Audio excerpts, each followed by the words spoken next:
Mari kita berdoa.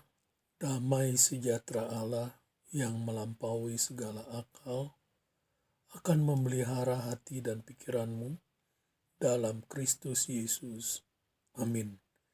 Shalom, selamat pagi Bapak Ibu Saudara yang dikasihi oleh Tuhan.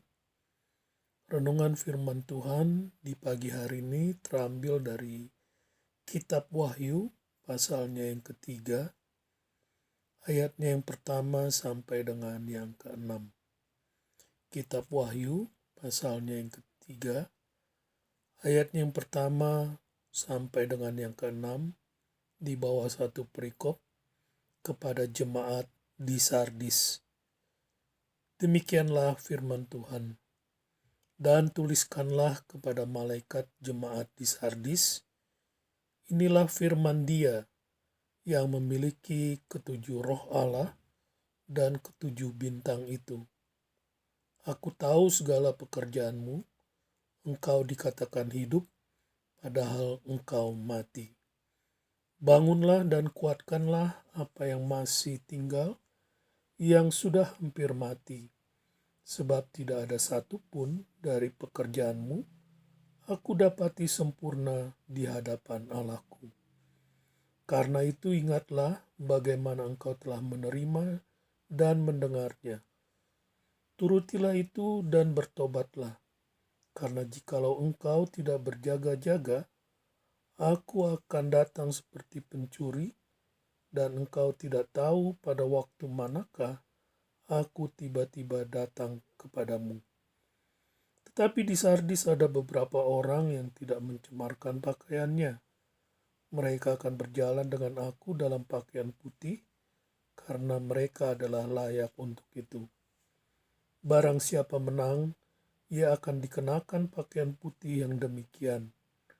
Aku tidak akan menghapus namanya dari kitab kehidupan, melainkan aku akan mengaku namanya di hadapan Bapa-Ku dan di hadapan para malaikatnya. Siapa bertelinga hendaklah ia mendengarkan apa yang dikatakan Roh kepada jemaat-jemaat. Demikian pembacaan firman Tuhan di pagi hari ini. Bapak Ibu Saudara yang dikasihi oleh Tuhan, kota Sardis terletak sekitar 30 mil sebelah tenggara Tiatira dan kira-kira 50 mil di sebelah timur dari kota Smyrna. Kota ini memiliki posisi militer yang menonjol di atas bukit setinggi kurang lebih 1.500 kaki dan hanya dapat diakses melalui jalan yang curam, yaitu di sisi selatannya.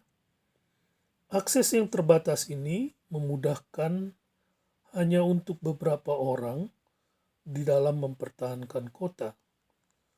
Namun Antiochus Agung, seorang raja Syria, menaklukkan Sardis dengan mengirim seorang prajurit melalui celah di tembok utara kota. Prajurit itu berhasil menyelinap ke Sardis dan membuka gerbangnya untuk Antiochus dan pasukannya. Pada tahun 17 Masehi, gempa bumi menghancurkan Sardis seluruhnya. Belakangan orang Romawi membangun kota baru di bawah bukit dan membiarkan Sardis yang asli dalam kekosongan. Nah, Bapak Ibu Saudara yang dikasihi oleh Tuhan, di dalam suratnya, yaitu Kitab Wahyu ini, Yohanes menuliskan tentang Tuhan Yesus yang mengidentifikasikan dirinya kepada gereja di Sardis sebagai sang pemilik 7 roh Allah dan juga 7 bintang. Sebagai kepala gereja, Yesus tahu bahwa gereja di Sardis memiliki reputasi yang tidak sesuai dengan kenyataan yang ada. Reputasinya menyatakan bahwa ia hidup, tetapi sebenarnya ia mati secara rohani. Tuhan Yesus berfirman, tuliskanlah kepada malaikat jemaat di Sardis. Inilah firman Dia yang memiliki ketujuh roh Allah dan ketujuh bintang itu. Aku tahu segala pekerjaanmu, engkau dikatakan hidup, padahal engkau mati. Dengan kata lain, Tuhan ingin mengatakan bahwa secara lahiriah, gereja di Sardis dikenal oleh masyarakat setempat. Tetapi sesungguhnya, gereja ini merupakan suatu kuburan rohani. Gereja di Sardis kelihatan hidup, tetapi sebenarnya sudah mati secara rohani. Tuhan Yesus mengatakan, sebab demikian Yesus berkata, tidak satu pun dari pekerjaanku aku dapati sempurna di hadapan Allahmu. Kenyataan adalah suatu realitas yang mutlak bagi suatu gereja sejati. Sebab sebuah gereja seharusnya jangan hanya memiliki nama sebagai menunjukkan sesuatu yang hidup, tetapi gereja adalah hidup itu sendiri. Oleh sebab itu, Tuhan memerintahkan gereja di Sardis untuk yang pertama, bangunlah dan bangkitlah apa yang masih tinggal yang sudah hampir mati. Di dalam gereja yang diibaratkan hidup segan mati tak mau itu, masih ada pengharapan karena Tuhan sendiri mengatakan, tetapi di Sardis ada beberapa orang yang tidak mencemarkan pakaiannya. Di dalam gereja itu masih ada orang-orang yang hidup dan berjuang untuk keberlangsungan iman. Orang-orang yang masih setia dan hidup saleh. Kepada orang-orang inilah Tuhan berkata, bangunlah dan kuatkanlah apa yang masih tinggal yang sudah hampir mati. Perintah yang kedua dari Tuhan adalah ingatlah bagaimana engkau telah menerima dan mendengarnya, dan bertobatlah. Kata engkau telah menerimanya di dalam ayat 3 ini menunjukkan kepada orang-orang yang telah menerima Roh Kudus yang akan membawa kita kepada pertobatan dan membawa kehidupan Kristen kita ke taraf yang lebih tinggi dari kehidupan gereja yang berubah kepada pertumbuhan iman yang bersifat dinamis. Oleh sebab itu dikatakan, camkanlah perkataan Tuhan ini.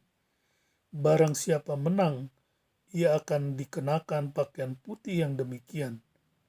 Aku tidak akan menghapus namanya dari kitab kehidupan, melainkan aku akan mengaku namanya di hadapan Bapa-Ku dan di hadapan para malaikatnya. Selamat beraktivitas, Tuhan memberkati. Bapa, terima kasih untuk firman-Mu di pagi hari ini. Kami sungguh bersyukur, dan biarlah melalui kasih karunia Tuhan, kami terus berjuang di dalam anugerah Tuhan untuk tetap setia dan taat di dalam mengikut Engkau. Berkatilah Bapak, Ibu, Saudara yang mendengarkan firman-Mu di pagi hari ini, dan di dalam aktivitas mereka, Tuhan memberkati. Di dalam nama Tuhan Yesus kami berdoa.